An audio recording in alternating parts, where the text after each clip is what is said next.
Welcome back to the Scoop College Basketball Podcast. We have a fun episode today. We're going to have a debate night between me and Kyle. I'm really looking forward to getting into that. But first, we have some more to talk about. But first of all, Dan, how's it going? Haven't seen you on the pod in a few Yeah. weeks. Well, it's good to be back. Good to see you and Kyle in the same Zoom room again. And it was also good. We got all the Zoom features working for debate night coming up. So yeah, I feel like we're back in full swing. And I actually was in the same building as Kyle not too long ago. We are hitting up CBP, catching some Phillies action, a Phillies win. So going from baseball back to the routine of basketball to get us through summer. Yeah, That's Kyle, how's it good. going? Not bad, not bad. Yeah. Yep. Well, I'm your host, Austin Getry, as I previously mentioned, joined by Dan Steengamer and Kyle Kerr. But yeah, you ready to talk some transfers? Yes, sir. All right. So there's been a few commitments this last week. The notable commitment that we have to talk about is Jahvon Quinerly. Jelly JQ is going to Memphis. Previously Alabama. It really provides a good point guard option right away that Memphis could definitely use. So Kyle, what are your thoughts on this? I know like the past few weeks we've actually talked about like, oh, he's probably going to go to Memphis, but now it's official, signed, done deal. What are your thoughts? Yeah, no, I think it's the best destination for him. I think if there's anybody who's gonna get whatever's left of Jahvon Quinerly, I think it's gonna be Penny Hardaway. Being one of the all-time great point guards.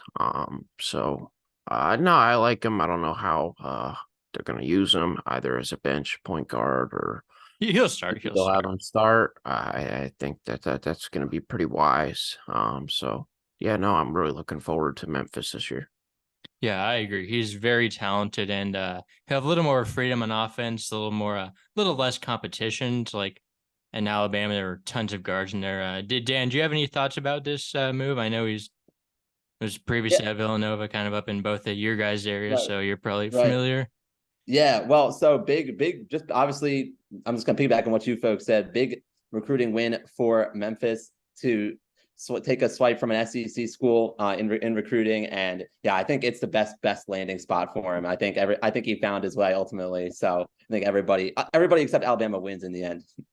You even Alabama, like, yeah, it hurts that it was late, but like they're not really losing a starter. I mean, he probably would have came off the bench, so let's take it for what it's worth. But yeah, Jeremiah Bembry, Florida State redshirt, is headed to West Virginia. Supposedly he's just like not that good, but West Virginia just needed guys and may got a guy to fill a scholarship. So who knows if he's any good, but guess we'll see. And any thoughts about this move, either of you? Solid depth piece. They just need bodies. Right. That's what I was going to say. Is like West Virginia could use as much roster bolstering as possible, just as many reinforcements as you can get from whichever sources, just to stabilize. And I know West Virginia is going to be a topic in a little bit, but just to stabilize that. Yeah, obviously, not one transfer isn't going to stabilize the whole program, but in this situation, but better to add more options than not. Yeah, and we are entering the back half of July in the portal. There are still entries being made, and a notable one is Chris Ledlum. Wow, wow, wow, wow, wow. From Tennessee. Well, he's from Harvard, committed to Tennessee. Never like played at Tennessee. Like he committed there this offseason. Like I was really high on Ledlum. I'm a big Ledlum guy, so he's back in the portal, which is really crazy. Earlier reports said maybe he'd be willing to be an NIL walk on. Maybe Rick Pitino has something to say about that. Yeah, but I really like Ledlum. Like wherever he lands is going to get a huge boost. And any thoughts on that one, Dan? I was going to see Kyle first, actually. Okay, well, Yeah, no, Kyle, yeah. we're huge Ledlum fans here. Like I had Tennessee like top 7, top in the country. Like I was so excited for them this year. That when I saw that news, I think I just looked in the chat one day, and I haven't been that active in chat. So, but then the one time I opened it up, I'm like, holy crap! Like what? It just came out of nowhere. And yeah, St. John's was one of the teams that was in the running for him. So, definitely could take a look at him. Be a NIL walk on, like you were saying. So, yeah, it definitely changes Tennessee's outlook quite a bit. Tennessee will still be good, of course. But Yeah, I mean, if I could say something on that, like I really like Ledlum as previously mentioned, but I'm not sure how much it's like actually impacts Tennessee because as I had it in my depth chart, I had him coming out the bench. So Yeah, like yes, he's really good, but like at the end of the day, like how impactful does like a good like 6 man, maybe like of fringe course, starter caliber really hurt you? I mean, they're a deep team too. Like of he's not course. gonna. This isn't like the end of the road for Tennessee. No, They will still be no. very good. Yeah, of course. They've decided Jordan James. They could probably start. So Yeah. Yeah, good move for Ledlum to just pivot a little bit here, but obviously timing is unique now. Like, is it that easy to snap your fingers and like, could St. John's end up being okay? Can he circle back to that and have it not be an awkward situation, like passing on St. John's before? Is St. John's even in the same place where St. John's roster isn't quite the same as it was when they was first offered? So that's kind of my question mark moving forward for him. Yeah, and as I on the note to what I said earlier, like he didn't leave Tennessee because he was going to be like their featured player. So I mean, like how big of a loss is it really if he probably wasn't going to get the minutes that he wanted? So yeah, St. it's John's something to really look needs a for. four too. They Like they do, would they do. arguably be starting Glenn Taylor. So Yeah, or like RJ he's a big Luis, upgrade. who are good players, but they're threes, and Yeah, they would have RJ had is to. definitely a three. Yeah, so is So Taylor. So yeah. But yeah, I don't think we touched on this one last week, but Texas A&M Corpus Christi point guard Terrion Murdix is also in the portal. He was hurt at the end of last season, I remember, but he was a very good point guard for them throughout the course of the season. I think he was all conference defensive player or something like that. Yeah, he's pretty good, and I mean, not sure if he's a high major player, but like anyone who gets him at this point will get someone better than whoever else I can get. So, any yeah. thoughts on him? Is he like yeah? Because that's the thing about Corpus Christi. They have some undersized players. Yeah, So I that's mean, like kind of worried about. I think he's a little small, but he's also a point guard. So, Hey, if he can defend, I mean, teams will definitely take him, even if he's a bit undersized. So Yeah, his assist numbers were good last season too. So he's distributor, facilitator, affecting the game different ways. yeah. Let's see. We have some high school commitments, decommitments, reclasses to talk about. Marcus Adams has left Kansas. This one's interesting considering he was like already moved in, like going through practice. Supposedly the word on him is that he's just like not that good either and was not ready to contribute right away. I mean, this doesn't change my opinions on Kansas whatsoever. But at the same time, like maybe he's not really ready right now, but someone could definitely use him because he's like probably the best recruit available in the high school. I mean, he's definitely the best high school prospect available right now. So yeah, someone could definitely use him. Any thoughts about this one, guys? yeah, so there's teams that definitely could take a project big or project four. Um, I don't know why my mind just shifted to Georgia Tech right away, but just being in the position they are as a program, like they just need as many high ceiling guys as they can get their hands on right now. And I feel like he'd be pretty solid there. I don't know. That's just where my mind shifted. I don't know. Weird, but Devon prior to Texas, he's a 3-star from 2024 reclassifying. Not sure if he's going to redshirt or not. I would assume a redshirt would be likely, but Texas is also doesn't have a ton of players, so we will see. Speaking about reclassification, JT Rock, who is a 4-star big man in the 2024 class, is reclassifying in 2023 class and staying with his commitment to Iowa State, which has it's been a thing for a while. He's been committed, but he is officially there. Word is that he's going to redshirt, which I like. I like this because if he's gonna get a year in college weight rooms, he will definitely be way more prepared to battle down low in the Big 12. I'll just continue on here. We probably don't have much to say about those. You were talking about Georgia Tech, Kyle. They actually got a guy. They got Ibrahim oh, Sacco, who is okay. he's a Canadian prospect. Had some other high major offers that he picked up recently, so should be a good get for the Yellow Jackets. Giannis Njanja, he's committed to Baylor. He's a JUCO prospect, 2023 big man. In the world of 2024, Isaiah Abraham is off to UConn. He is a 4-star power forward, a good get for the defending champs.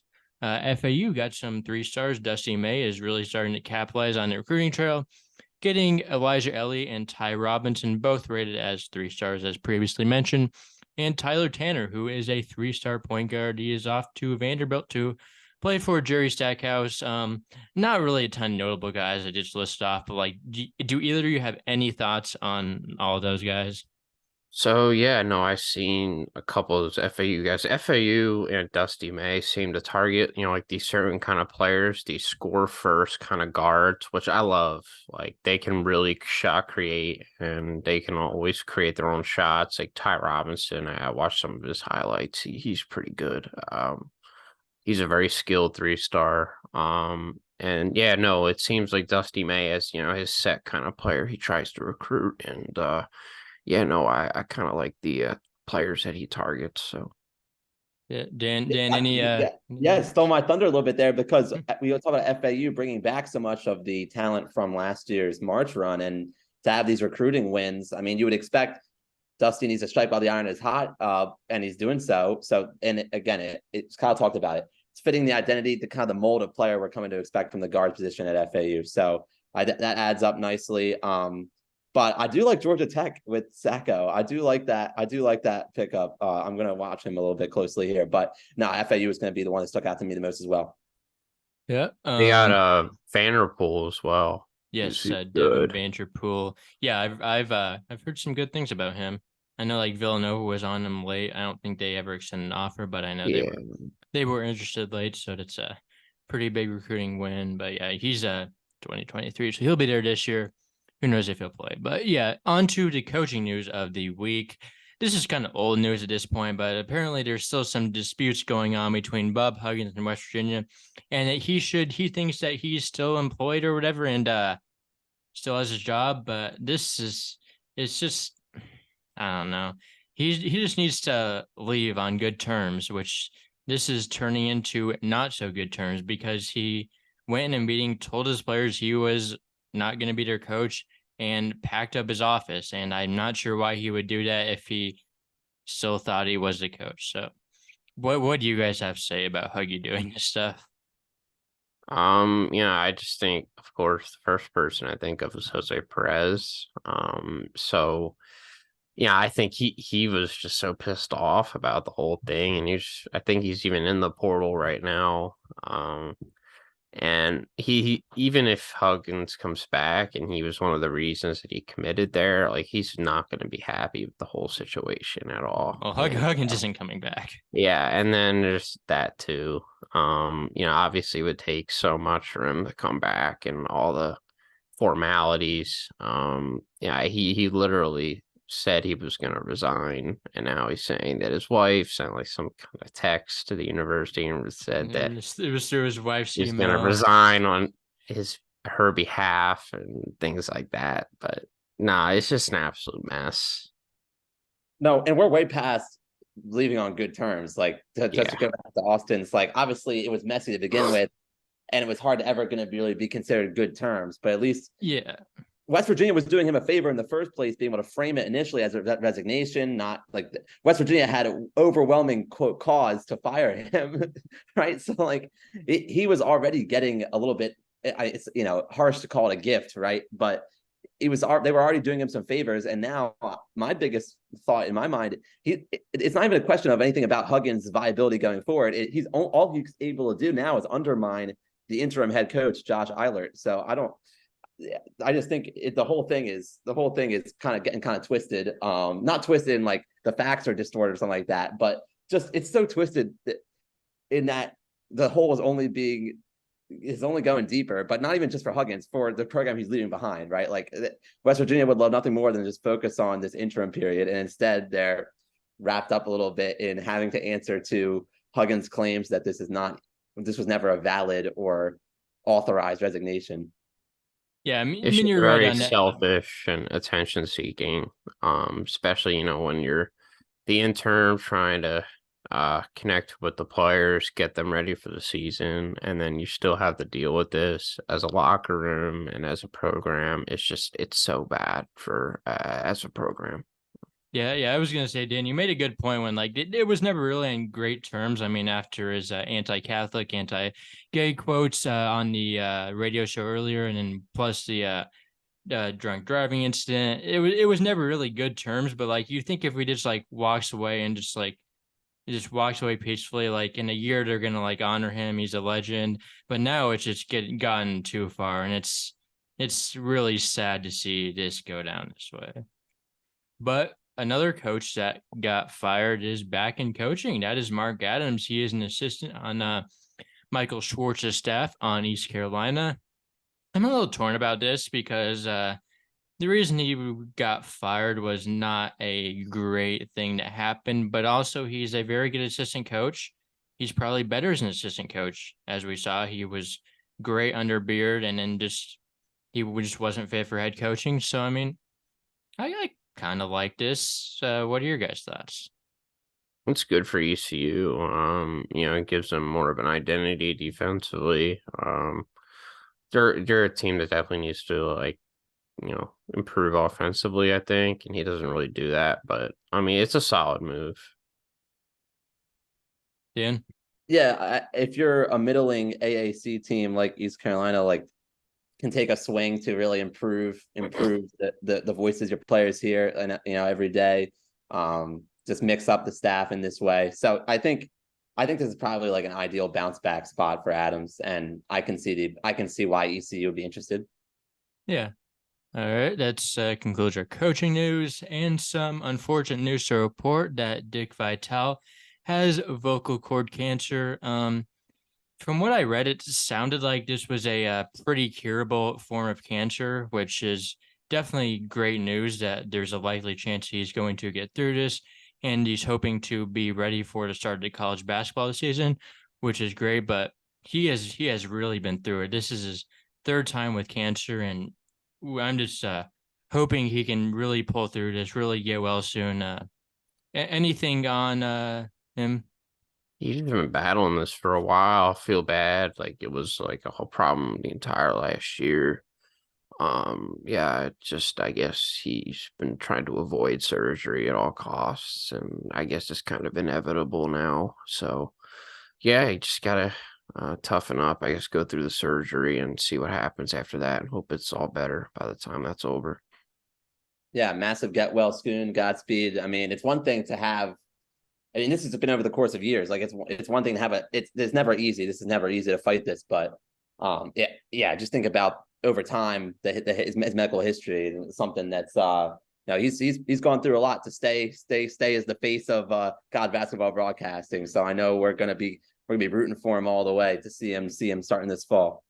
Yeah, he is absolutely one of the legends of college basketball, and in any form, really, just not just a broadcasting legend, just an overall college basketball legend. But so really, really hoping he can pull through this, and that's good. It sounds like this is something that has a very high cure rate, very high survival rate. So really looking forward to seeing him back on the call this college basketball season. Another get well soon goes out to Jerome Hunter, who is out indefinitely with a medical issue, which is not good because when it says you're out indefinitely with a indefinitely with a medical issue and it doesn't specify what the medical issue is, there's usually something not great there. I mean, I'm not gonna speculate. I heard that there's a chance it could be some heart related stuff, which is not great, but I mean, there's nothing official that's been released, so not gonna try to spread rumors about what it could be, but just hoping he can get back because I really like him. I really like Xavier this year, and he was a great glue guy down the stretch for the Musketeers, really making all the right plays, getting some really translating into wins. So any Yeah, I thoughts? would assume he's just gonna try and get a red shirt, I guess, for this. It So depends. I mean, there is still a while till the season starts.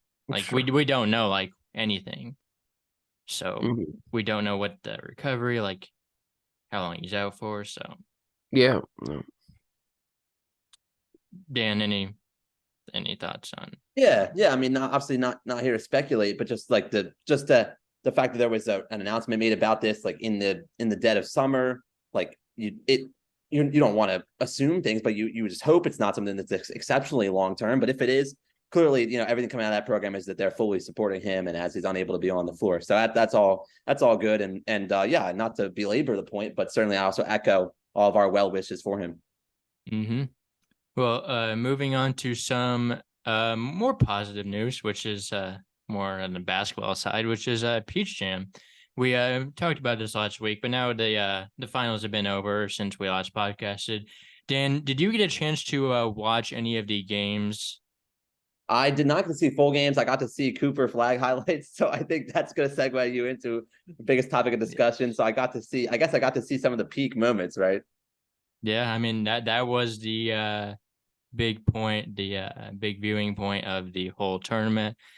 Kyle, I assume you didn't watch anymore since we last podcasted. Yeah, I mean, I'm not a huge high school basketball guy, as I mentioned last episode, but I PCM is the one event that you try to watch if you have any interest in recruiting, because it's the main AAU tournament of the year. And yeah, Cooper Flag, the prospect from Maine, yeah, he is really good. He is the best high school player in the country. He played against the Boozer twins. Cameron Boozer is the number 2 probably player in the country, depending on who you talk to. But they are up there. Caden Boozer is his brother, who had a really good championship game. He's like 5 inches shorter, but really made his mark in that final game. And the Knight Riders, which was the Boozers team, they were the ones that won the championship in U16 over Maine United, which was Cooper Flag, and the 17U, which was like the main event usually. I mean, maybe not this year, but it's the oldest age group. Team Takeover won that game, beating Vegas Elite. Darren Harris, who is a Duke commit, had a really good game. He was unconscious from the floor in that game for Team Takeover, and Duke really got a steal on him. He can really shoot the ball. Let's see. So, one more thing. Unless you guys probably don't have anything more to say about the Peach Jam. All right. Well, so yeah. So, did you guys get a chance to watch Kentucky's games at all in the Global Jam? A little bit. Yeah, I've watched seen this one kid. The white kid looks good. Like Reed I Shepherd. definitely like what I see out of him. Reed Shepherd. Yeah, no, he reminds me of Kentucky doesn't usually have these catch and shoot guys, so I'm like, wow. He's more than a catch and shoot guy though. It's He been, has and some yeah, game. no, I've seen him driving, finishing. He seems, Devin Booker-esque, bag when I want to compare how they both were in college. Booker was actually, he came off the bench at Kentucky. It's what a lot of people forget, right? So, obviously I think Reed Shepherd's going to be in a similar role starting that way. So I'm interested to see how he contributes for sure. Dan did My biggest takeaway from Kentucky off the floor was, just to change up the pace a little bit, that the team getting to go visit Drake's mansion, that as they're up in that way, that was looking pretty spiffy. Now, it's so cool that we know Drake is a legendary Kentucky Reds basketball fan. Let's have that reminder. And player. So much, player, right? He was in the warm-up line so many years ago, the iconic video. But so much so, he's such a fan that, I mean, he's still on tour, right? So he wasn't even home at the time, and he just has his staff welcome in the whole Kentucky hoops program. And I'm like, that is pretty funny to see. And of course, he has gyms and everything. He has hoops there for them to work on. Yeah, he had like a practice facility. Yeah, it's a whole practice. There are a bunch of G5s that would take that practice facility over what they have, maybe. So it's crazy. It's crazy to think about. But anyhow, that was really a piece of work to see online over. I guess it was over. I can't remember which weekend it was, but it was funny. It was this weekend. I think it's still there. Yeah, but they played their championship game yesterday. They won. But yeah, moving back to some of the on the court storylines surrounding this Kentucky trip, they looked pretty good. I mean, there were some. I mean, you don't really want to take anything from July like super into account. It's like July; they're the only team that we really saw so far, in this sense, but they look good. Antonio Reeves looked really good. He was good. They are lucky that they got him back. DJ Wagner looked good.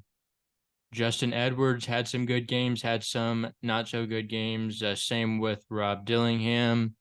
The bad news is Ugana Onyenso got hurt in a scrimmage, and Aaron Bradshaw is also hurt. So their big men are looking a little dicey. Adu Thiero was also good.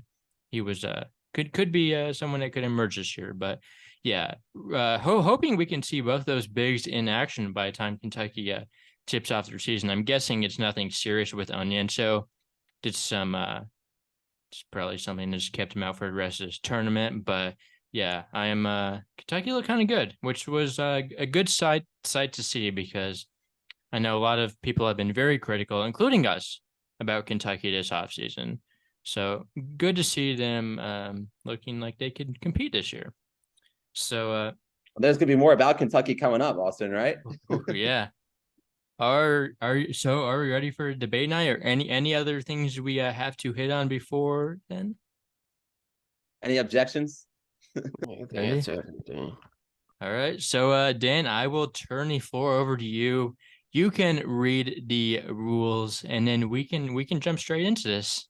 Absolutely. Well, welcome one and all to the inaugural Hoop Scoop Media debate night. Austin v. Kyle. It's going to be a heck of a throwdown. We are going to have the format 1v1, Austin and Kyle competing. I will be the judge with each topic. There will be 10 total topics discussed. Now, Austin and Kyle, in full disclosure, they do already know the topics that are on the agenda for today's show, but they do not know which side of the debate for which they'll be arguing. So we're going to really get to see how each of these guys can think on their toes. I will assign the sides randomly as we go in the order of the topics of the debate. Now, each of our contestants here in the debate show will have 2 minutes to answer each question. And it's similarly to kind of a PTI format. The other side is not going to be talking in those 2 minutes by and large.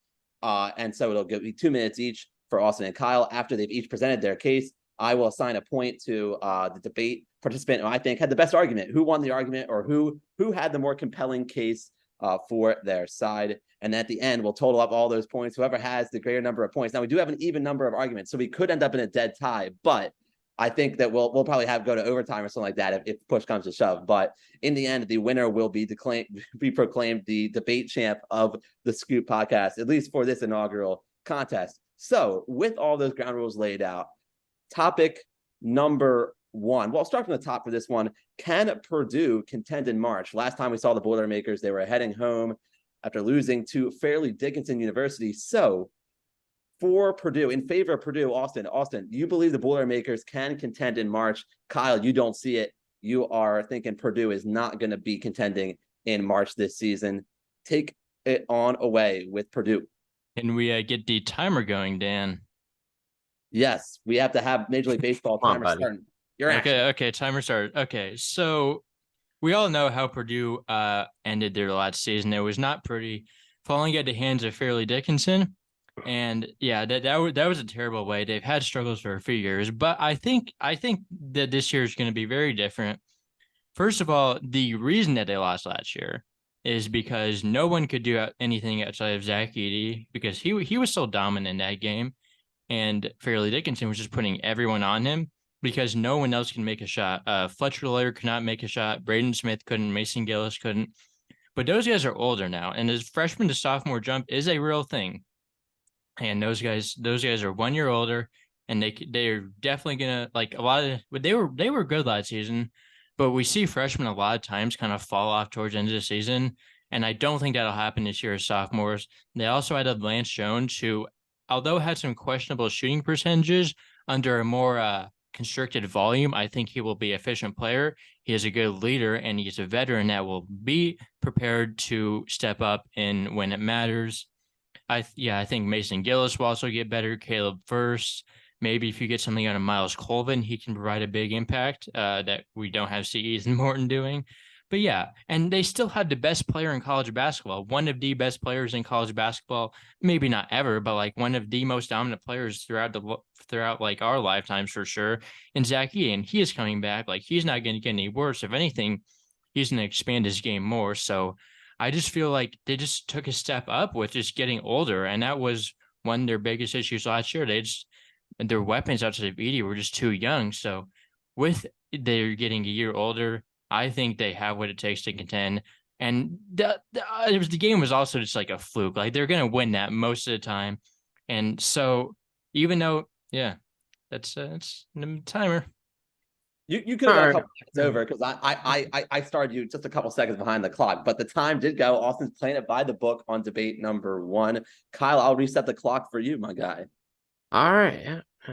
All right. No. So, but also good points there. On the opposite side, Matt Painter's been a coach who struggled in March for a while now, losing to North Texas, and then obviously the last couple of years. I just worry about, the blueprint that was exposed towards the end of the season where there was limitations is that you can beat Purdue's guards off the dribble. They're very limited defensively. Lance Jones helps with that, but it's still a problem. Like Braden Smith and Fletcher Lawyer. You just look at their bodies, you just look at their builds. I don't think they're ever going to be really even good defenders. They're pretty undersized. They're not that strong. So I worry about that. I also worry about like the shot creation ability of their guards. Guys that can really beat guys off the dribble. Lawyer's more of a catch and shoot guy, and when he's missing shots, he's really limited. Braden Smith is good off of screens. I'll give him that. But in terms of like really creating his own shot, like I don't think he's that great at that either. So that's the thing. If you make Purdue's guards beat you, if you leave guys like and of course Purdue has, these freshmen here, but what you kind of worry about is Matt Painter's going to rely on those old faithful guys like Ethan Morton and Caleb First a ton, which are, in my opinion, pretty limited players. Morton will give you a lot defensively. Caleb First, it was he was kind of disappointing for me. He didn't shoot it as well as I thought he would. Defensively, he's pretty limited. So, it just kind of comes down to how much freedom will Matt Painter have in his rotations? Will he be kind of hard locked to playing everyone that played last year? And no, I just have my concerns at Purdue. We'll see how they do. But I definitely think there's some red flags for them contending in March. Man, timing right at the horn. Kyle, like walk off at the end there. So assessing the first debate is hard. It's hard to do, and I'm trying to give you each I don't want to give the man who went first or second an advantage, right? Like Kyle spoke more recently. Anyhow, Kyle, you didn't attack the fact that Zach, like you didn't even try to go after Zach Edey at all, which is hard to do, right? But he's great, man. As I'm hearing you guys discuss this, I remember thinking back to our episodes about Purdue during March, saying nobody wanted to shoot the ball at the end of the game versus FDU. The whole team kind of shrank a little bit in the end. I'm going to give the debate to Austin on this first one. The team being a year older, because I think that point carries a lot. Like that might solve a lot of Purdue's problems, just having been through that. And Kyle, you may have been too kind to Purdue. Like after hearing you, I hear the red flags, but you were soft on them a little. Here's the thing: I've kind of switch my opinion on Purdue. I used to think, beginning of the season that they weren't going to be very good, but then, I learned more about their depth pieces, who they're bringing in. If Matt Painter's open to, having those new freshmen contribute and take over where a lot of their upperclassmen kind of struggled last year, I think they're going to bring some new found energy. I do think they're going to be pretty good.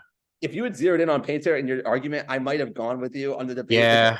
For Painter just being same old Painter, same old Purdue, that would have been a way to say, nah, I definitely should have. Not going to go there. But anyway, that was a great opening debate.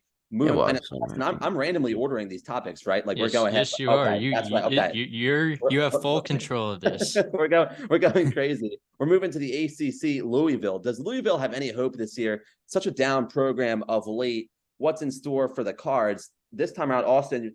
No, Louisville's not going to have any hope this season. And I'll give the optimistic view too. I know it's not an easy one to Kyle. Kyle going to think optimistically about Louisville. Yeah, the Cardinals, there is reason to be at least glass half full this season. Okay, how about Kyle can go first here? You can reset the timer. clock. we can just. I think we should switch off. What? We should switch off the leaders, I think. Okay. just to make it more fair. Absolutely. We'll run it up with the 2 minutes for now. Of course, I think Austin wants to maybe play it. He's trying to play his argument a little bit, but hey, it's fair. Austin's getting a Mickey Mouse win here, but it's whatever.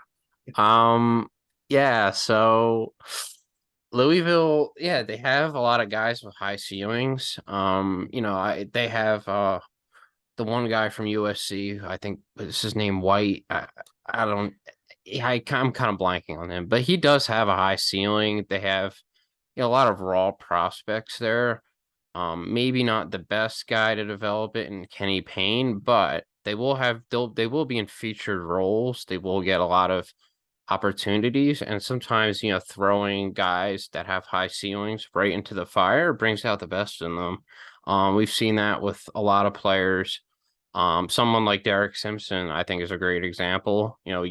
Young freshman, just thrown into the fire, gave Rutgers great minutes. Obviously it's a different comparison, but you throw some of these freshmen into the fire, especially in a weak ACC.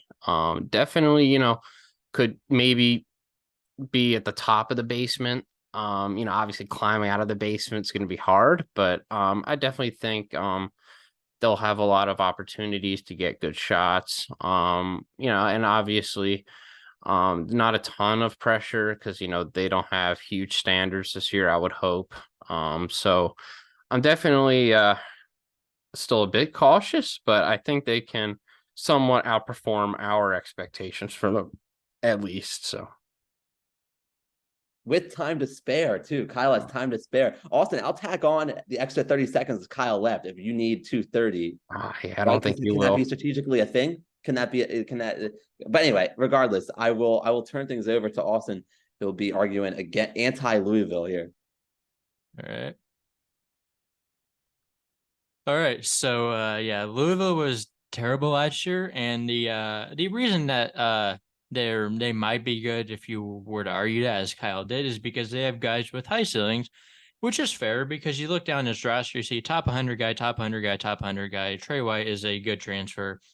But at the end of the day, like, is this really that much different than last year? Like, they had this talent last year. Like, Hal Ellis he wasn't a high school age, and he was a #1 JUCO recruit years back. Like, the guys that they have, like Kamari Lands was like a top 50 freshman. I'm not 100% sure on the ranking, but I know he was like high ranked. Like Devin Ree was like a top 80 guy, didn't even play. Like the talent is always going to be there. Louisville is going to get guys because they're Louisville. People want to play for them, even though they suck. But that doesn't mean that they're going to be good. Like the guys they brought in, like Sky Clark was bad at Illinois. Yeah, Trey White was good, as I said. They got that JUCO guy who did not really play in a good JUCO team, and I don't know, but yeah, like as I mentioned, like a few podcast episodes back, their best freshman is a reclass. Like, who knows how that's going to work out? Dennis Evans is viewed as more of a project, another player. So, and the rumored Tyler Johnson is rumored to not even get into Louisville academically, which is crazy if you ask me. Those are just rumors. But I don't see where the excitement is coming from, considering this is not that different from last year, and Kenny Payne has proven he's not a good coach. So I really think this will be a repeat. I mean, you still have that talent, but Kenny Payne has shown he can't do anything with it. And it's not like it's we're a little bit bad last year. No, they were terrible. They they wore the floor. They were yeah, okay, you said oh, they're not that good, but they were 300th in the country. And I really don't think that it's gonna look good even after kind of replenishing the roster with some new guys. No, I really have to think about this one, right? You guys, I do, because you guys are really warming up. One of those things. I'm being dead serious. I'm not just being nice. Kyle, it's a good point. There's hardly any pressure. After last season, sure, isn't this a buy low situation, right? That kind of is a little bit certainly right. I mean, the ACC is not the same as you can't buy any lower. You can't buy any lower. Right? It could not be any cheaper. So I feel like Louisville's still going to have pressure on them though because they're Louisville. That's true. It's true. I mean, that's always going to be there. Their fans are very passionate, no question. That's true. It's going to be a lot of. It's still you can have a passionate fan base though, and still have low national expectations, and that's why I go with Kyle. Kyle tied it up. Okay, you know what? Let's go. But well played both ways. we're off to a great start. Rip roaring to third debate of the day. Should Gonzaga seek realignment? And actually, I'm going to ask whoever argues in favor of realignment to specify which conference out of the Big East, Big 12, or Pac-12, which one Gonzaga should prefer. But Austin, you go ahead and argue Gonzaga should remain in the West Coast Conference. Kyle, Gonzaga should jump ship and head off to a P6. And I will put 2 minutes on the clock. We'll revert back to Austin leading it off. Yeah, well, Gonzaga, like everyone talks about them like moving to a better conference. But when you look at it, like, is a WCC really like that bad? Like St. Mary's is another like pretty consistent top 15 team, top 25 team under Randy Bennett. Like San Francisco was a top 25 team a few years ago. Like Santa Clara has reduced first round picks in back-to-back years. Like Pepperdine, even though they're not that good, they have like top 100 talent across their roster. Like Portland even had a little bit of talent. Like yeah, like San Diego this year had talent. Like there is talent in this conference, and I don't think that like they really like I think they're fine. Like WCC is a lot better than people think. Yes, I mean moving to a power conference would provide them with some better matchups, but it's not like they're just playing no one all season. Like as I mentioned, these teams have guys, they've been successful. And another thing is Gonzaga like always like schedules like the toughest non-con in the country. And yeah, when you play like all these teams in non-con and then still play a decent conference schedule, like it kind of evens out. Like you're kind of getting a power conference look in a way. So I don't really think it's necessary. Like some people would like to see, like, would I like to see them play against like Kansas twice a year? Maybe I would. But at the same time, like, is it completely necessary? And is St. Mary's not good enough? No, I don't think that's an issue. Like, I think what you're doing now is fine. And I know people like to say they aren't good in the tournament, but that's just simply not true. They make the Sweet 16 at least every year. I mean, they made 2 championship games in recent memory. Like, it's not like there's been duds in the first round every year. Like, they've been consistently winning the tournament.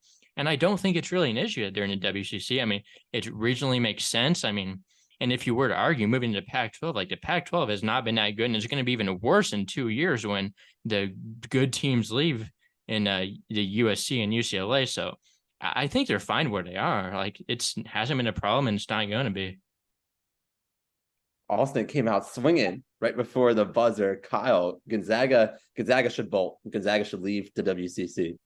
Yeah. So I think they're gonna move to the Big 12. There's something to be said about, the conference grind, and then you move to the best conference in the country for the last couple of years.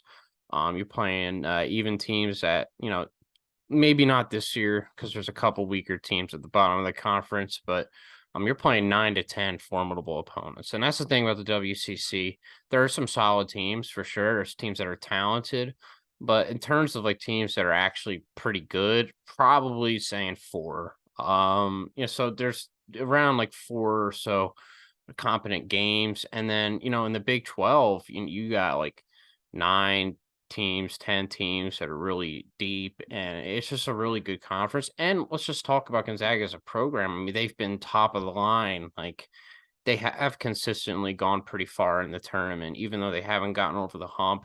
I don't think they should just settle for the WCC. I just think that's, undervaluing who they are as a program. They should do what's best for them. And they should really, take this step up and prove all the naysayers wrong. And, there's always going to be that Gonzaga naysayer crowd. They could either stay put and just, keep going on the track they are, or they can really, elevate themselves as a program, prove that they can survive the conference grind, prove that they can, be in a really physical defensive conference and still succeed, and things like that. So I just think it's, a chance for opportunity for Gonzaga to prove everyone wrong, but not just that, to really elevate themselves as, a program and, kind of prove those doubters wrong in a sense. So I think they're ready. Gonzaga is in a pretty good spot in general, right? After hearing both of you guys discuss this, because they hold all the cards, they control their own destiny and realignment. They don't have to be at the mercy of somebody else in WCC leaving and destabilizing their current home league, right? Obviously, Gonzaga is the kingpin of that conference. Austin, I followed you what you were saying for sure. Like the West Coast Conference deserves a lot of respect, but yes. I guess the counter side, I almost thought Kyle might say is like, look at what happened to the A10. Like the A10 was at one time not the same, like, but the A10 had like every year maybe 4 or 5 at large contenders, and it's not the same. Like it's not the same number of bids now for the A10. Of course, there are down years. Is the Big 12 like just inevitably way more stable in terms of competitiveness than the WCC? Probably. I'm surprised you didn't bring up TV money, Kyle, because the Big 12's TV, I don't even know what the distributions would be necessarily. But in the end, this is a hard one to go with. It's a hard one to go with. Because Austin, like if they leave the WCC, does their recruiting, like does that help their recruiting? Like what's your response to like how Gonzaga's recruiting could benefit by being out of into an indisputable? I should have talked about that. I mean, I don't think it really changes much. I mean, they got Chet, who was like the #1 guy in the country. They got Jalen Suggs before that. Like, they're still getting guys. They got like 3 of the top transfers in the country. Right? So, like, like maybe you attract some more recruits that are more about. That's kind of why I didn't bring it up. Like they really haven't had a problem getting the best recruits in the country and sending guys to NBA. So I don't think that really changes. Yeah, man. I'm torn. I really am torn. This is why you guys made a mistake making me the judge, because now you have to make the hard decisions. You have to be the bad guy. I'm gonna go with Austin and a switch back to this one. Because honestly, going in, I thought it'd be hard to argue against joining a power conference and really elevating your whole athletic department, right? But I think Gonzaga has the luxury. Like after hearing you speak, I do think Gonzaga has the luxury of staying put, and there isn't necessarily the Pac-12. I think would be the biggest no-brainer. But everybody acknowledged in this debate, the Pac-12 is going to be not as strong at all. So in lieu of that, really Gonzaga has the luxury of waiting it out a little bit and not necessarily jumping this round. Because the Big 12 doesn't make the most sense geographically. I can't really debate here. Right, you're playing West Virginia. You're playing West Virginia on occasion. Right. UCF. Cross country. Yeah, man, that was Anyway, I love that topic, as you guys know. If the Pac-12 was stronger, I really could have had. Well, so the flip side of that is you could see Gonzaga entering the Pac-12 and immediately being just as towards the top as it is in the WCC. Like they'll just have like no comp. That's the problem. Yeah, I mean, the thing is, like, if they were to move, like, and that's USC and UCLA already gone by this point, like, is Arizona really like that much better than St. Mary's? Like, yeah, they're better, but like, at what point does it actually year matter? in, year out? Let's think. Like, are they going to be better than St. Mary's by that much? Like, I don't know. One thing I thought, Kyle, you might mention is non-conference scheduling. It has to be a little bit of a pain. Like scheduling non-conference games it's like such a. Of course, Gonzaga has a big cachet, and everybody wants to play Gonzaga, and it helps their strength of schedule and things like that. But it's got to be a pain in the rear to schedule all those marquee non-conference games. Like think about how much easier it would be for the coaching staff at Gonzaga to just be able to rely on a Big 12 schedule that is year in and year out going to supply plenty of really good quadrant games, as opposed to having to year over year go through the effort of scheduling at that level in non-conference. But anyhow, we'll move forward into back on the floor. And we were talking about the Pac-12. So who will win the Pac-12 without Gonzaga present? The Pac-12 as it is currently constructed. Will it be Arizona or USC? Those are the top 2 Pac-12 contenders we'll be debating. Arguing on behalf of Arizona, Kyle, go for the Wildcats, and for USC, Austin, the more of maybe the young the kind of hot shot team possibly coming into the Pac-12 season. And so that will be our Pac-12 debate in terms of on the floor, getting back on the court. Kyle, you can lead us off with Zona. I'm sure you'll be saying bear down here. Yeah, so Arizona's got a lot of talent, like a lot of talent that, I think a lot of people aren't talking about. They got some really good overseas bigs, and overseas guys that, obviously I don't know by name, but they're going to really contribute this year. Obviously, a lot of people are talking about UCLA's overseas guys. Arizona's gotten a couple themselves. But I want to focus in on Tommy Lloyd and how good he's been these first 2 years. Just an absolutely elite coach on both ends. He's pretty good defensively, especially on the interior. Obviously, perimeter defense has been on and off, but they do have Cedric Henderson still.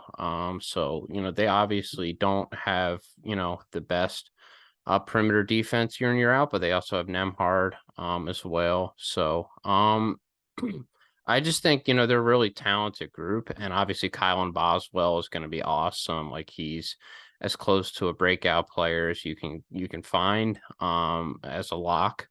So obviously there's that. And obviously compared to Andy Enfield, like Tommy Lloyd is a much better offensive coach.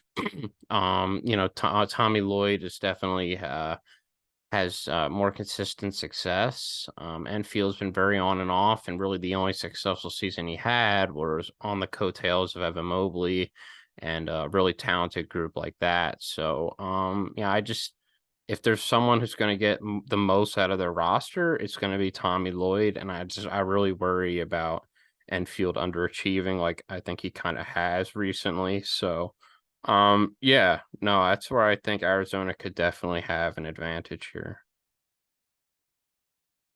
Ooh, we really started taking shots at the USC at the end there. It tees up Austin for his response here on behalf of the USC Trojans. All right. We're having a brief clock malfunction too. Here we go, Austin. Not gonna false start you. All right. Well, first off, I want to make the point that Kyle said that Arizona has Cedric Henderson, which they do not, and they do not have Nemhard either. So he's just making up stuff at this point. But to go back on his point about Enfield not being that good, I actually agree with that. Enfield is just like a pretty mid coach, pretty mediocre. However, the 1 year that he was not a mediocre coach is when he had the number 1 recruit in the country. And what did they do that year? They made the Elite Eight. And guess who they have this year? They have the number 1 recruit in the country in Isaiah Collier. And combined, like this backcourt is like really good. They have Boogie Ellis, who is probably one of the best players in the Pac-12, was one of the best players in the Pac-12 last season. And those two really form a duo, not to even mention Bronny James, who is really a guy that impacts winning right away. Like he's obviously the big name, but I think he can really be a really good glue guy. Kobe Johnson's good. They have some breakout big candidates like Vincey Uchukwu. Josh Morgan is a bit of an older guy, not really breakout, but he's really steady defensively, can really protect the rim. Can Johnny Wright maybe get something out of? And this team's just more talented. Like, there's just like, I mean, Arizona has Caleb Love. Like, who knows how that'll go? Like, I would much rather have like Isaiah Collier and Boogie Ellis. And yeah, like Tommy Lloyd is a great coach, but when Andy Enfield has this much talent, he is also a good coach. Like, sometimes you just need a talent and it'll all click together. And like, he's not a bad coach, but like just elevates it so much when you have someone like Collier running the show. Yeah, this is one of the best backcourts probably in the country. And the front court is like filled with breakout candidates. Kobe Johnson's a really good, I don't even know if I call him a glue guy or just like a really good player in general.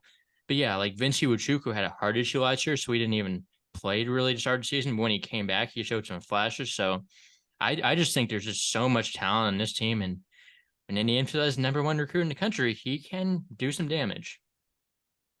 Dang, I do have to roll with Austin on this one. Like, Please do. Just the I love USC this year, so yeah, it was really tough. It's hard. Just the acknowledgement too that like you Austin pretty much in the first few seconds he's like, yeah, the coach isn't great, but when he does when he has talent, he has produced, no question. Yeah. Even at Florida Gulf Coast, when they had a really talented roster there, they really did damage. Like, yeah, no, USC, SoCal basketball, a little bit of a renaissance. It's gonna be fun to see. Hopefully, fans actually show up.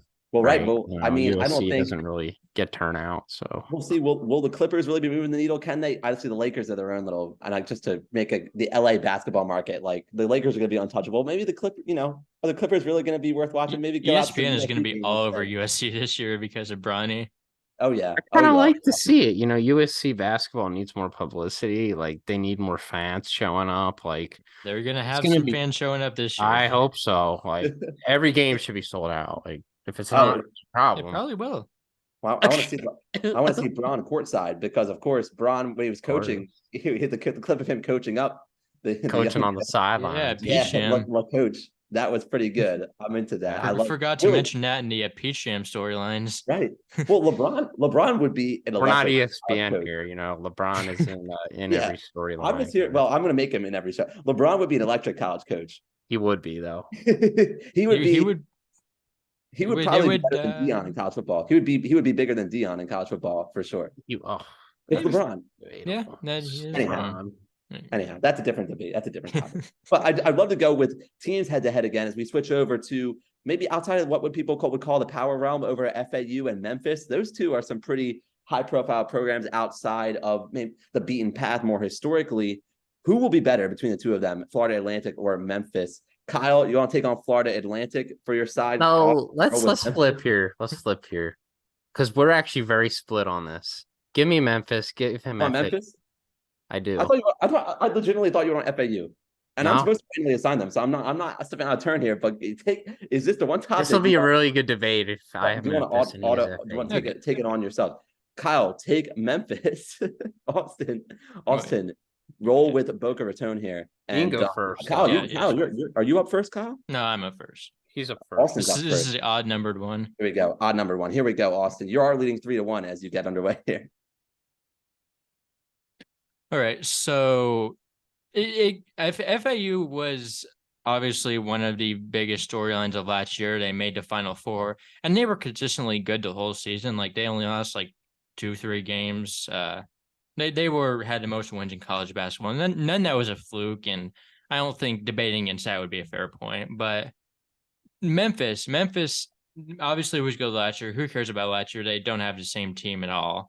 But I'm not going to argue that this team Memphis might be more talented, but they have no returning players outside of Jaden Hardaway, who is like just whatever. So even though like the talent might be more, FAU has chemistry, which has already been shown how good their chemistry is. They ran it all the way to Final Four. Like maybe it's not the most talented like top Final Four team of all time, but they were able to play like a team and make it there. And I just don't know that I see this happening with Memphis. Like for starters, like they have some talented guys like David Jones. Like I don't know if David Jones can be an impactful winning player. He sure hasn't so far in his career. Like, yes, maybe Jahvon Quinerly is better than FAU's guards, but like at what point like does like talent matter over how good they play together as a team? And yeah, it just goes back to like you experience wins in college basketball, and Memphis has almost, even though they're old, DeAndre Williams might come back, but I'm not counting him back right now because he hasn't got his waiver back. So I think FAU is better because they just have they've been there with the exact same team, and they've proven that they can be the most winning team in college basketball with this team. And they just yeah, just gonna end it there. But yeah, I really like what Dusty May has been building. I think they're really the team to be in the AAC. Getting the clock set for Kyle. Kyle is more than ready to vouch for Memphis on this one.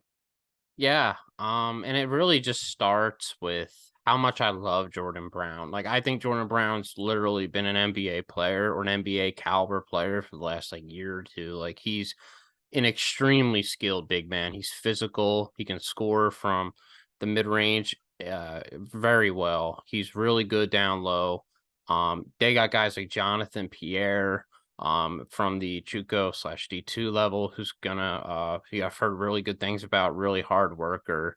And I think again, like if they're gonna get anything out of JQ that he has left, Penny Hardaway is gonna get it out of him. Now, is this a team that's gonna click right away? Probably not. But it's a long season in college basketball, right? And I think by February and March, like they can start to really gel and really click. And there's something to be said about these teams with these storylines. It's hard to duplicate it in back-to-back years, right? If there is a team that's going to do it, it's FAU, 100%. I'm not going to disagree with that. But right to a T, right back to the Final Four, especially these teams faced each other head-to-head last year, right? And the revenge arc in college basketball, there is truth to it, right? Like if these teams are going to be jawing at it all year, like Memphis more than has a chip on their shoulder with how that game ended last year, right? And they honestly, to me, like should have won that game. Like so, there's that.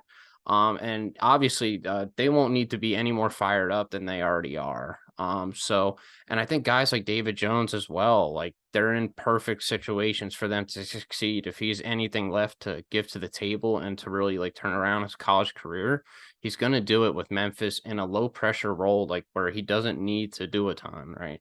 So, Memphis has a lot of guys that they can rely on. Maybe a little shallow at the guard position, but again, they have guys like JQ and Pierre and David Jones. So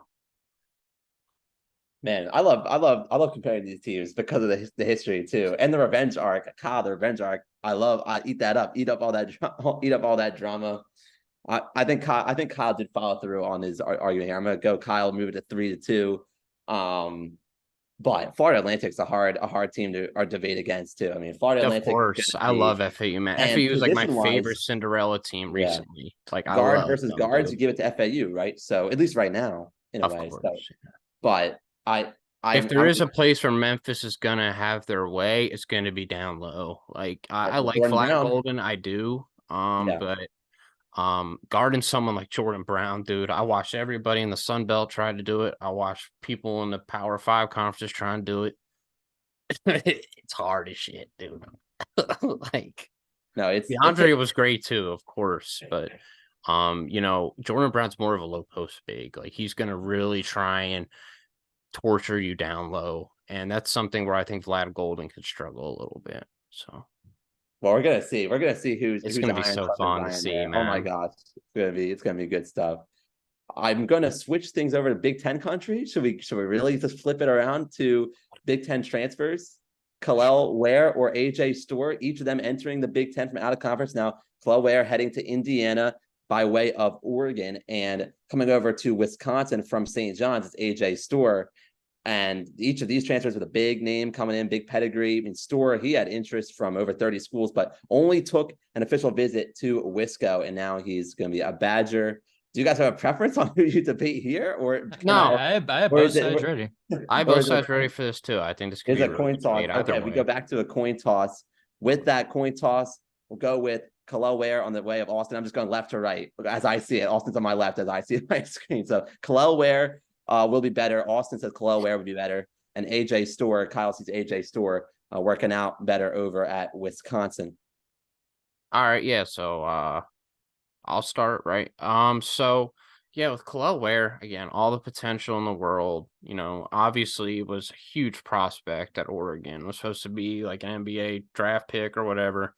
But what it comes down to, guys that have talent, what matters is, do you want it? Like, do you have motor? Do you have desire to really be good, right? And it just seemed like last year his motor and his body language was so terrible. Of course, obviously Oregon was a mess and they were banged up and stuff. So, but again, like I just think his game, he settles for way too many jump shots. Like he's not physical enough in the post.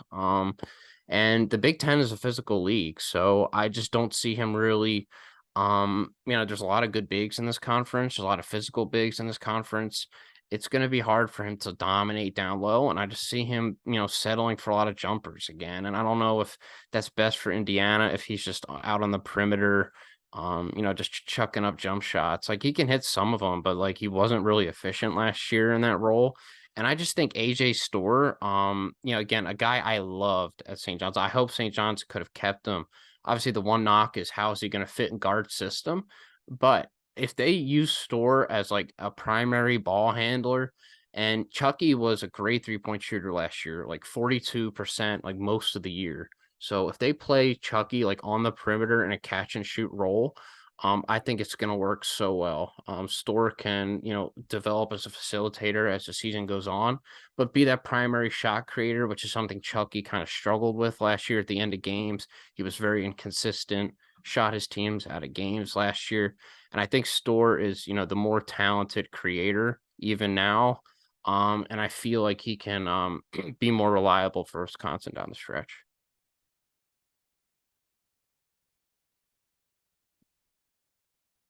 Zoom clock is on for Austin on the flip. All right, so arguing for Kalel Ware, I just think he's just the better prospect, period. And one thing about you obviously mentioned his motor has been critiqued, which is a very fair point because it is true. But on the flip side, like he was still kind of being mocked in NBA drafts, like up until he decided to just not enter and pull his name out into a transfer portal. You would think if it's like he really didn't have any intentions to make his motor better, he would have just won an NBA draft and just worked from there. But now that he's like coming back, like if he's bad this year, he's not going to be mocked. So he really has an opportunity with Indiana losing a lot in the front court to really be that guy. And some reasons why AJ Storr might not be the guy that he could be, the guy that he has the potential to be, even though I love AJ Storr personally, and I was ready to argue both sides. But I don't think it's a good fit at Wisconsin. Wisconsin plays so slow. AJ Storr can really score the ball, but like it's just maybe not going to work out because of how their system played. I don't see him being a primary facilitator. I mean, he was not like a good passer. He's a scorer, and he would be used in that way. So Wisconsin is not the best place for. It's a guy that can just flat out get buckets to go to. And when you have so much space, so much playing time, and he can be the guy in Indiana with some many questions surrounding that team. I think he is a perfect opportunity to really break out into that role. Like, I mean, there's a chance he can be like a lottery pick if he's good enough. And I'm not sure if I see that, but like even his like analytical numbers were not that bad at Oregon as you'd think. Like he was a really strong on defense. Like even though he didn't get the minutes, took more threes than you would want him to, I think he's still a very positive impact player when he's in the game, and his athleticism, length, skill, if he can really tap into that, it'll be special. You guys showed up on here. Austin has me reconsidering Kalel, like because he didn't go up entering the draft. That's a good point. I didn't see that angle coming. Like he was low key kind of like mocked in drafts like before up until. I mean, of course, like, no, I'm not. He's all the potential in the world. Obviously, NBA teams, can obviously tap into it better than like a Dana Altman could, right? So, that's a good point. That's obviously always going to be there. But yeah, no, his stock is definitely at a really big place right now. Like, will he have the extra drive? Is what I'm wondering. Kalel. Yeah, I mean, it's all about again, right. Does he actually want to take a next step, or like he's in the right situation, like Austin said, right? Like Indiana, there's going to be nobody in the front court taking his shots. Indiana really lacks a primary shot creator to begin with, so like they're going to look for him a lot, no question. But then the point you made, Kyle, that I liked is also the physicality of the Big Ten. Like, it's true. Like, I just think he's going to be floating on the perimeter a lot, right? Like, that was primarily his game last year in the Pac-12. Like, I think the Big Ten is more physical down low, definitely. But he can play physical down low. He just didn't have like the motor to drive to like really fight down low. But he's really athletic. He can really block shots. They're going to use him in like, I definitely could see like pick and roll. Like I definitely see him as a good lob threat, right? That's where I think he's going to be primarily used. But like as a traditional post up big, I just don't think that's his game, right? I think he's definitely a mid range to stretch big, especially in the NBA. That's probably how NBA teams look at him too. I guess this is hard to choose because I think, Kyle, you put Austin on the defensive a little bit, but Austin, you had a good response. So I guess I'll give it to Austin because it was a good I agree. I would have went with Austin. How he's going to solve his motor. So Austin moves up to 4-2. We're through our first 6. We're on the backside of this now. We are really flying through. We are in full swing. We're loving these player head-to-heads, and we can keep it going. Let's keep up the transfer comparisons trend, right? Over to the Big 12.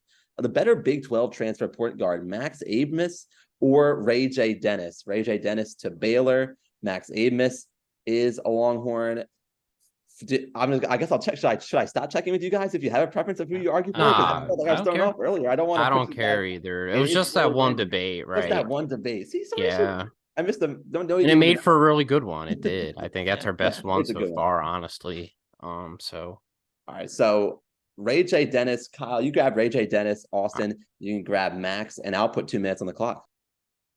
All right. Well, Max Abmas has obviously been a big name in college basketball for a few years, ever since he led Oral Roberts to Sweet 16. Honestly, before that, if you were really a close following college basketball fan, he led college basketball in scoring, so he was really a name to know. But yeah, he's just like he can really score the ball, and that can translate. Like he has been good in tournament games. Maybe not this year. I don't remember. They did not very good, but like in that year where they beat, who'd they even be? I'm blanking. In Ohio State, and Florida. But yeah, he can really score the ball. There are defensive concerns. He's not a good defender, but neither is Ray J. Dennis. Toledo sucked on defense. Like, that's putting it nicely. They had a good offense, but they did not have anything going for them on defense. And Abmas, like, he had less weapons around him. Like, he did have some real weapons around him, or Oral Roberts, but Dennis had like JT Shoemate, Cedric Milner, I think is the guy they had to that were really efficient scorers, and A. Smith really it was able to create for himself. And A. Smith has been dominant for multiple years. He's been really good for 3 years. This is really the only year that Dennis has been like really good. And also, I think he's in A. Smith's in a real good position to really be the alpha on Texas. And you could say that with Dennis, but I think A. Smith is a better scorer. Like he can really score the ball, can really shoot the ball. I had the honor of watching him play in person a few times. He is a really fun player to watch, and I think he is the one of the best transfers in all of college basketball. He can score the ball against anyone. So I think that'll translate. Defensive concerns are kind of negated with you when you have Tyrese Hunter playing next to you, who kind of flips the switch. Can't really do much in offense, but is a really good defender. So I think it's just a perfect fit, and he's going to be better than Dennis at Texas. Yeah, so yeah, I love Ray J a lot. Obviously, it helped last year with Ryan Rollins leaving to the NBA, kind of opened up his scoring role and things like that. If you want to compare the two guys, like who is a Big 12 body here, it's obviously Dennis. Like Dennis has a solid frame, he's stronger. And I think if there's anybody who's gonna turn into a good defender, it is Dennis. Now, can it happen? We'll see. But they're probably gonna need him to be at least decent to average defensively. So I think there is definitely room for him to improve there, and I think it's solidly reasonable that he could. In terms of just finishing around the rim in against Big 12 length and size, I think I'm going to give the edge to Dennis there too. Again, bigger, stronger, getting downhill more. Again, Max Asmus is going to have to be very jump shot reliant in a physical conference like this, right? It's going to be hard for him to get downhill against the size and physicality. So I just kind of like that Ray J is really a 3-level scorer. A. Smith is more of a 3-point specialist and good in the mid range as well off the dribble. But again, around the rim, I think is where Ray J can really be really effective. He's really a 3-level scorer here. And I also think Ray J's in, a more comfortable role here. He doesn't need a ton to do a ton, right? Max is definitely going to be in a high pressure role right away. Going from the Summit League to the Big 12 #1 option is big, no matter who you are, right? And Ray J, they have a lot of good guards coming in their freshman class, Baylor. So he doesn't have a ton of pressure on him. Obviously he's going to need to be, a good floor general, things like that. But I think he's more than up for that task. So I just don't think there's a ton of pressure on Ray J compared to Max. And I definitely feel like Ray J is going to contribute more to winning. And I think he's definitely the better fit. So, man, it's hard to say A. Smith isn't ready for the Big 12 though. Like I think watching Can I make some counterpoints real quick? Well, who was it? Was it Kyle who afforded 30 seconds earlier? Ended 30 seconds early. It was. I had to put 30 seconds. Who's finishing better around the rim though? I think it's pretty obvious. Austin, I'll put 30 seconds on the clock for you, but only 30. Okay. For extra counterpoints. So first of all, you said Dennis has a chance to shape into a better defender. Well, the body might be there. Baylor was 107th in defense last year, and Texas was 13th. If you want to pick a guy that's going to fit into a program and maybe program that emphasizes defense, especially right now, it would probably be Texas. And A. Smith's just maybe the pressure's on him, but the pressure's always been on him. He's always been a #1 guy, and he's shown that he can be very good as a #1 guy. So, no, yeah. Kyle, do you want to respond to that? Yeah, of course. Obviously being in the Summit League where, it's just a bunch of traffic cones it's one thing against Summit League comp where, you're being a #1 guy against the likes of South Dakota State who doesn't play defense, and they're the second best team in the conference. So therefore on down, the Summit League was legitimately to me a bottom 4 to bottom 5 conference last year. And then you're joining arguably the best conference in college basketball. That's what I kind of worry about, but definitely switchability defensively too is something I also worry about. So the MAC did have some awful defenses. Nothing. I mean, outside Bowling of Kent Green State is really it. That can compare to the Summit. The Summit was bad defenses top to bottom. It was every team. it's the style of play in the conference, basically. Mac wasn't that Right. much better on defense. I mean, Akron was pretty good. Kent State was a good defensive team for Kent State was good, sure. but besides that, it was questionable. Yeah, no, Bowling Green was awful defensively. But One thing I want to ask both of your thoughts on comparing A. Smith and Dennis.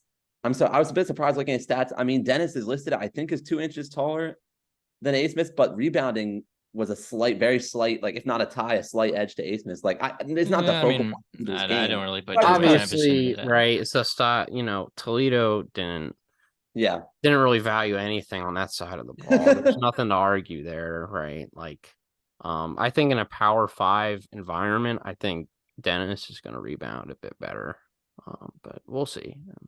Because that's one of the only their scoring is just. I was just kind of curious. If pretty identical, right? I mean, pretty similar. Pretty similar. A. Smith is a better shooter, but yeah, overall, no, A. Smith is better on the perimeter.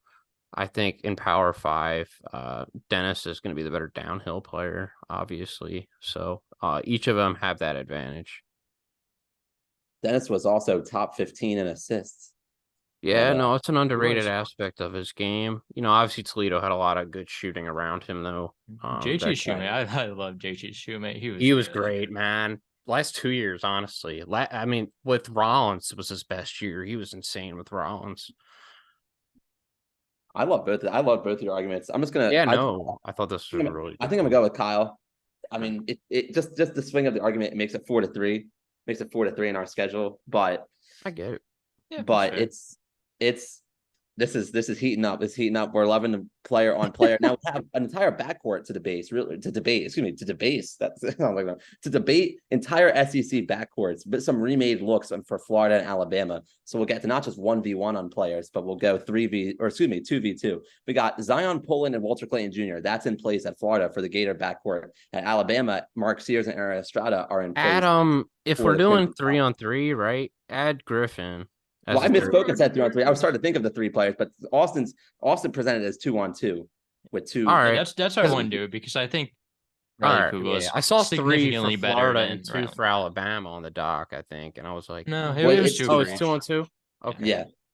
All right, that's cool. I misspoke. I'm doing a great job. I'm doing such a great job hosting and introducing the topic. So for Florida.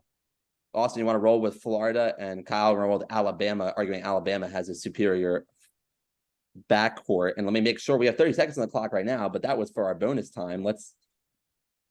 The Zoom clock doesn't move as efficiently as you think it would. Now we have 2 minutes on the timer. All right, yeah. So when it comes to Mark Sears and we're doing Griffin, right? Sears and Estrada. Let's just do Sears and Estrada. So for Sears and Estrada, Mark Sears last year, honestly, like I was a very big critic of Mark Sears, not last year, but really the year at Ohio. And he obviously numbers wise, it doesn't really check out, but he really did contribute a lot to winning. Like he was a decent defender, definitely much better defensively than I expected. And then, he was really good as just, a pure PG. Like he got guys involved. He ran the offense. And he was good from 3 levels. Like he definitely had his games where he was very large and he had a lot of big shots down the stretch and Brandon Miller was off. And there were some games where he was. So, no, I definitely think Sears can definitely even grow a little bit this year. Definitely has some room to grow. And then we go to Aaron Estrada, who's just been absolutely insane at the Colonial level. Obviously, it's a jump for him. It'll be a jump for a lot of Florida's players too. But I think if there's anybody who's ready for the jump, like we even saw it in the NIT last year, and I hate using NIT games, but Rutgers was an elite defense, and he absolutely destroyed them. Like, he made them look like an absolutely terrible defensive team, and I think he can do some similar things against SEC defenses, the way he's so dynamic off the dribble. He's so quick off the bounce. His shot creating ability is so good from all 3 levels. Like he's actually a very underrated guy when it comes to strength. Like he can finish around the rim, no question. And great shooter as well. Obviously, he's not the best defender. They're going to have to mask his defensive abilities with Rylan Griffin, which I think they can do. But no, I definitely think Sears and Estrada can be a very dynamic backcourt. Yeah, so that is true, but one major thing that's sticking out to me is like how questionable the defense is. Mark Sears really not that good of a defender, and Aaron Estrada is definitely his strength is on offense. And but that aside, I think I just like really like Walter Clayton and Zion Pullen. Like they're both and like they're both they can both pass it as do the Alabama guys. They're both very skilled. Walter Clayton is like one of the best transfers in college basketball, in my opinion. I think he's tremendously underrated. Even as NBA upside, can really score from anywhere, and he doesn't have a weakness on the floor, in my opinion. And I think he's someone that can really transfer up. I mean, we saw in his games versus the stronger teams last year, he was still effective. And then you move over to Zion Pullen, who has age, also has size. He's like he's a 6'4" point guard. That's gonna translate just fine to the SEC. I mean, yeah, you look, he can really pass the ball. Not the same shooter necessarily that Clayton is, but can still score. He can score on the inside, which is good. A lot of these mid-major point guards are more shooters. But yeah, I think it's just the perfect duo to go together. It has a little bit of everything. It's still not the best on defense necessarily, but I don't think it's any worse than Alabama's. And when you talk about Aaron Estrada, like he was amazing at Hofstra, but we saw him in a Power Six setting before, and it was not that good. He was really a non-factor at Oregon, and maybe he's gotten better since then. But like, who knows? Like he was. I mean, how do we know that's really changed at all? That's what I worry about. I mean, Mark Sears was fine, but like when you have less weapons around him and he has to do more of the primary scoring, I'm not sure if that's going to work. And I just really trust Clayton, especially to step it up and pull in to be a good point guard that can do a little bit of everything around him. Jeez. And now, as I'm judging, you expect me to just ride with Aaron Estrada because that's a guy that's a guy I've seen way too many times to count. But Florida, that it's transfer class overall. We all are very pro Florida here. We're all very pro Florida. Right. Austin got a good draw with Florida. I'm gonna roll with Florida. I do like Florida's. It's honestly I do like Florida's backward a little more, but Estrada is not. I think Estrada the second time around, Austin in the P6 is gonna like maybe it's because I watched him just be the grown man in the CAA for like several years straight, and I just can't get that. I do agree. There are just some concerns based on what we've seen before and what we know. Right. Yeah. Right. Of course, it's going to be that. Then again, I think Nato's is a lot better at getting guys the best out of them offensively than Dana Altman is. Dana Altman's been a very questionable offensive coach for the last how many years now? Like it's been a little bit. I think with this point, did it move it to 5-3? 5-2-3, yes. 5-3. Okay, well, Kyle, you can storm back and tie it up. Which these last two topics, I mean, we're going to get into the Big East at the very end. I know that's Austin's conference in a way, in manner of speaking, with his Creighton familiarity. But first, I gotta get to Coach Cal. I mean, Cal's a Villanova fan too. I have a Big East hat on, bud. Yeah, he has a Big East hat on. But I'm talking about Austin being in the Big East. It's a whole different world in the Big East in the center. It is though. States. And I know you and I have our neck of the woods in the Big East country, but Austin's got his little Midwest lookout in the Big East. Anyway, lookout. I love it. Before we worry about the regions of the Big East, Coach Cal, I can't, even if we all love the Big East here, I can't save Coach Cal for last. Is John Calipari washed? Was the question that sometimes we ask during the regular season, maybe a bit in an overreaction, but is he washed? Austin, is this a topic that you felt strong? Did you want to take a certain side on this, or are you... I don't care. Whatever you assign, Dan. I've been on both sides of this, honestly. I was going to say, I make the rules. Certainly. Austin, John Calipari is not washed. Let's be real. He's not washed. Kyle, he's washed, and we're going to start seeing it this season. Okay, so I mean, obviously there are the concerns that it hasn't been that great the past few seasons. Like they had that 9-16 year, which was just terrible. Then they lost to St. Peter's, and they only made it to the round of 32 this year. But I still don't think he's washed. Like you obviously look at his success in the past, but I think he's set up for success in the future again with the way he's been recruiting. Like even though this is a down recruiting class, there's still something to be said that he got like the best class in the country. And I mean, I know you don't want to take too much from international early tourists, but they look pretty good in the Global Jam, which was good to see. But and then I think a lot of people have the narrative that he's just like not been any good the past few years. Like they were in line for like a 2 seed when COVID happened. So that would right there would have erased a lot of debates about like, oh, he hasn't won forever. Well, he didn't get a chance to win with a really good team. I think like they had like Quickly and Maxey on that team, and they were really playing good towards the end of the year. And then the 9-16 team, that was a disaster.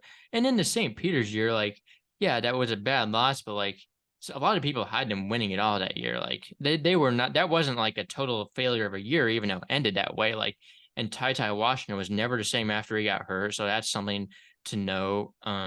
Yeah, that was just a fluke game. Like that sometimes those things just happen, and it just lined out to happen that way. Obviously this year, I mean, they were playing really good towards the end of the year. K-State was just playing a little bit better at the time, but like Kentucky was another team that people picked to go on deep runs, and I think they showed that they could have had the ability to. And even in that game versus K-State, like they were playing really good at the end of the year. And I mean, we know we saw from Reeves in Global Jam. He was amazing. Trey Mitchell was a good pickup, like odd pickup in a way, but I mean, it's working out. I mean, I think Cal still has some very bright days ahead of him, even though there are a lot of critics that dispute that. Dan Kyle Austin did mention Tyrese Maxey's name, which gives me an affinity for his argument. we love Maxey. Cheating. The floor is yours. Anyway, so no, when it comes to Cal, you obviously got to think of Kentucky's obnoxious fan base. But as a result, they do deserve to have pretty high expectations for Coach Cal with the program they are. Like, they're obviously been a top tier recruiting program for how long, and obviously they deserve to set the bar high, and they have not done that in a long time. Like, obviously COVID definitely stopped that. But no, definitely defensively is where I want to, kind of go into it. He's just not been like, the Kentucky defenses of years past. And obviously they've never been an amazing defensive team, but like they've been a real negative on that end recently. The perimeter defense and things like that. But I think another thing to really get into is Calipari's just kind of refused to accept modern basketball. Like there's just been so many like settling for long twos, mid-range shots. Like they don't attack the rim enough sometimes. They settle for way too many low percentage looks. Like the future of this game is shooting a lot of threes and a lot of layups. And yes, sure, we saw that in Global Jam. And the comp was all right. Like, it wasn't an amazing comp, but like we still need to see it in the regular season. We still need to see it against elite coaching. And, if they're just going to settle for long twos and low percentage shots, it's going to be a long year for them against SEC defenses and experienced SEC squads. Obviously, I think, they're going to make the tournament now with getting Trey Mitchell back and Antonio Reeves. But do we really trust Kentucky with a suspect defense? With a coach who isn't really, accepting and open to developing a modern offense. And I just don't know if he's really the guy to get the most out of Dillingham, Justin Edwards, and things like that. So, avoiding reacting to Maxey again, I do want to go back to Austin's point one more time earlier. Austin, the 2020 season point is a good one, but also outside of 2020, referencing when Kentucky was picked to win it all and then didn't. I don't know how that helps. I mean, like they were a strong team that year. It's not like those seasons were just like terrible. It just was an unfortunate ending with the teams they ran into. I agree. I definitely think people look too much on, the tournament result and kind of writing off the season as a whole. I mean, that's just something we do as college basketball fans, right? Right. But obviously there is reasons to be critical, of course, for Kentucky fans. There are. This is a hard one for me to assess because I have a hard time with the premise. Like, I think the premise is like slight hyperbole. Like, it's hard for Calipari to fall so far as being washed. But I think the point goes to Kyle because the future of the game, like, I don't know how he gels with this, like, the future of the sport and the SEC. Yeah. SEC is shifting a little bit. Like, Bruce Pearl at Auburn, Alabama's so good. They're in a really experienced conference. That's the one thing that, Austin has touched on, right? Like, in terms of experience, getting Trey Mitchell back helps with that, of course, but still compared to other SEC squads, like they're a very young team. And that's gonna, of course, be hard with the direction college basketball is going in. I promise I didn't plan it this way or script it to go be 5-4, 1 point spread going into the Big East topic, which we have Nova and Creighton on the Zoom call here. Totally not scripted. But fortunately, just to keep it real, just to keep it clear, we will have a Big East team head-to-head debate, but it's going to be between about Marquette and UConn, the defending national champs versus the Golden Eagles. Because I love this one because UConn obviously just finished on the top of the mountain. Marquette, though, trendy team. We like them in the preseason. Austin and I did a pod earlier in the offseason where we were discussing Marquette's placement in a way too early top 25. I'll double check one more time. I'm sure either of you are happy with either team to debate for, right? Because there are a lot of pros to these teams. Yeah. Austin, UConn's going to be superior this season. UConn's not going to take a step back after a natty run. But Kyle, the Golden Eagles, Shaka Smart has a lot cooking there. We saw, and they're actually going to surpass. They're going to surpass the Huskies this year around. Yeah. So there's a lot to like here for Marquette. Obviously, returning a lot of people. Obviously they did lose Prosper.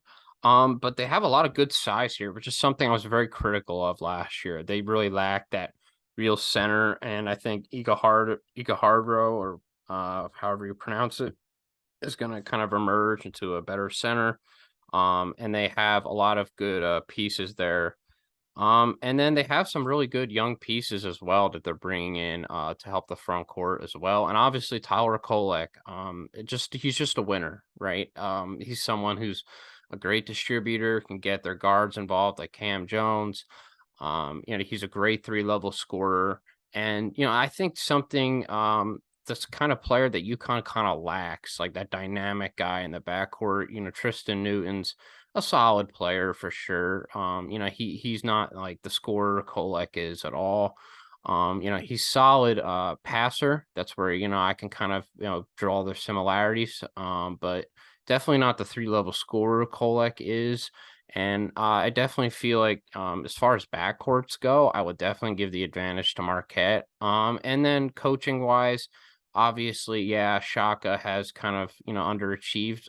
But, last year he was arguably the best coach in damn near the sport. Obviously, he got upset early by an all-time great in Tom Izzo. But that was a really tough draw. And like I said, these upsets don't make the season a failure as a whole. And they massively underachieved. They were projected to be like last in the Big East last year, and they were a top 10 team all year round. So they should be very respected as well. I know UConn just won the Natty, but Marquette is really deep. They return a ton, and they have, a All-American candidate in Tyler Kolek.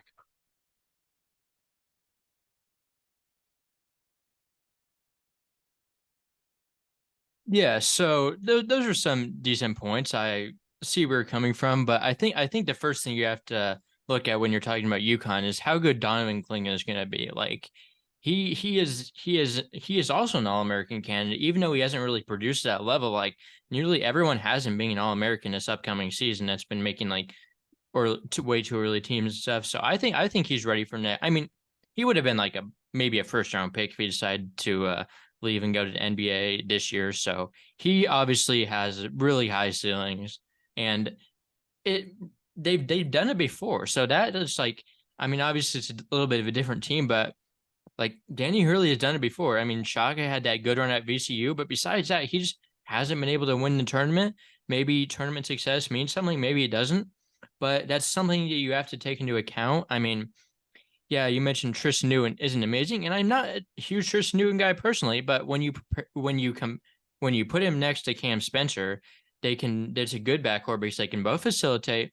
Spencer can shoot. I mean, I just think like Newton's a good glue guy. Like some people overrate him, but like playing next to Spencer, I mean, maybe not Jordan Hawkins, but it's still like Spencer was Rutgers' best player. Like getting him out of the portal was huge. And I mean, you have Alex Caravan can really be a good stretch big. And I just worry that Marquette is going to have too much fall from losing Omax. Like he was like probably their best athlete. They're really, I think they might see some defensive fall off because of that. Whereas UConn also has a good freshman class, and maybe who knows if they'll be ready not right away or not. But I know a lot of people like Stephon Castle. Like this team, like it's a different look, but they've been there before, and I think they are ready to contend again. Personally, even though it's a bit of a different look, they still have the pieces to do it. Wow, finishing with a bang. Finishing with the team that I think this argument deserves another 30 seconds. I think it does, because I can't even decide. I was going to ask if you guys could, because I'm gonna put. I have I'm just something gonna I put, do want to what I dive think in we should on. do for the final. Honestly, this is the final debate, obviously, of the episode. Might as well, right? I'm just gonna put a minute on the clock, and y'all can just talk at the same time. Just go All right. crazy, go throw punches. So Literally. when it comes to a player like Jordan Hawkins, he reminds me of like a JJ Redick, right? The way he comes off the screens, the way he moves off ball, like it is so hard to replace somebody like that, right? Yeah, it's hard to replace him. Like you can't replace him one for one, but like as good as you're gonna get, like there's no one like Jordan Hawkins that was available, but Cam Spencer is a perfect, and Cam Spencer can facilitate way better than Jordan Hawkins did. Jordan Hawkins was great, but he was like primarily just a catch and shoot player. Cam Spencer is more versatile, even though he doesn't bring the catch and shoot ability, but it gives you 2 point guards on the floor.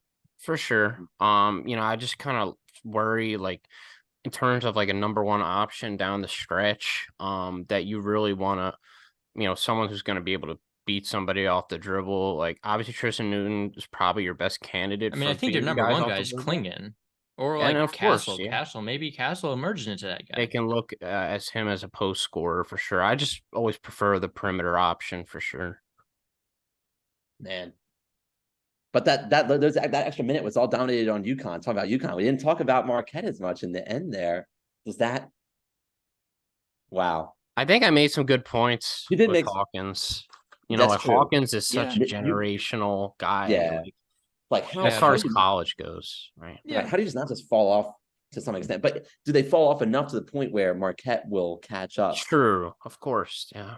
That's the question. That's the question. If I rule for Kyle, then we're 5-5. Do we have an overtime? We got to get the ratings You up, could man. just pick me. Like, no, I honestly, I will go with Austin. I do have slight preference for UConn. I think of Cam Spencer is going to be enough of an addition, but it's not disservice to Kyle's argument. I love Kyle's argument as well. I am more pro UConn too. I'm pro I was UConn, honestly more like, pro slightly. Marquette. I know, yeah, no. Austin put a good debate together that I can't really argue. Like you can't argue Shaka Smart's tournament success. Really, Yeah, can't. no, it wouldn't shock anybody. It wouldn't shock anybody if. And I've been very critical of him in the tournament. Like I picked against him in the second round of Michigan State. So I mean, I'll be completely honest there too. This was fun. This was fun. I am the first inaugural Hoop Scoop Media the Scoop College Basketball Podcast debate champion. By a smidge. Yes, that was a good debate. You had some fun on both sides. Really a competitive debate. It was some quality There's some content. really good debates there. Yeah, for sure. We'll have to clip some of them for sure and post them. Oh yeah. You maybe get the TikTok running. The TikTok would go hard. Hey, you guys. These are really TikTokable clips here in this one. Oh, they are. You put some music underneath it. If you like, all it goes off on. Get some elevator music going. Music? Yeah. Well, on that TikTok note, make sure to follow all of our social media accounts, subscribe to YouTube. Anything really helps us out, really makes us grow more, really gets us heard. And if you like our content, there's for sure other people that do. Instagram at Hoop Scoop Media, Twitter at Hoop Scoop Media, YouTube is Hoop Scoop Media. Give us a 5-star on if you're listening via the podcast platforms. This episode might have been more of a fun one to watch on YouTube though, personally. With the timer and stuff. If you're listening on the podcast, feel free to check us out on YouTube as well. You got to see the timer, man. You got to see our beautiful faces. Essential. I got the backdrop ready today. I had the Sixers, maybe even. Same. I got my jersey. I need to think about my backdrop when I move back down to college in a few weeks. I got to space it out, but start getting a mental picture of that, Austin. Start to think about calibrating that. Yeah. All right. Well. Any other notes before we release this one to the public? Kyle, I would say you should get some kind of home court advantage next debate match because that was so close. I got a lot of bad sides of the topics personally, but I was just gonna put that excuse on the down. I actually have it out for you. I gave you the most difficult topics I possibly could. Yeah, I did. I was proud of how I did with some of them because I wasn't prepared for Louisville's at all. Like I didn't think I won. Well, I mean, you won that one. I didn't think I did. But, hey man, and we didn't think Louisville. Louisville has such low expectations. Could you possibly somehow do worse? If they actually do worse, Kenny should be fired mid-season. Like I do think Louisville improved. Like I think Louisville improved to some extent, which is why I think there's It's you can hard hope a not little to. bit, right? So, Right. like I think the Yeah, argument it's stands. hard. Anyhow. All right. Well, is that it? Any more notes, comments, questions, If you're in concerns? the area of Kyle or me, or you're in the tri-state area, that East Coast, stay cool. It has been humid, like we said, for so long. Drink your It's water. brutal, man. Just take care of Nothing worse yourselves than out there. humid Okay, everybody, be weather. careful. I saw a Yes. clip. I don't know if it was real. Somebody had a heat stroke performing a concert. Like there was it might not have been real. It might have been a TikTok that was capped. That wasn't really legit. But anyhow, take care of yourselves as you're working out and as you're playing basketball, whatever you may be doing. Look out for each other. It's hot out there. Yeah. Well, on that note, we will see you next week.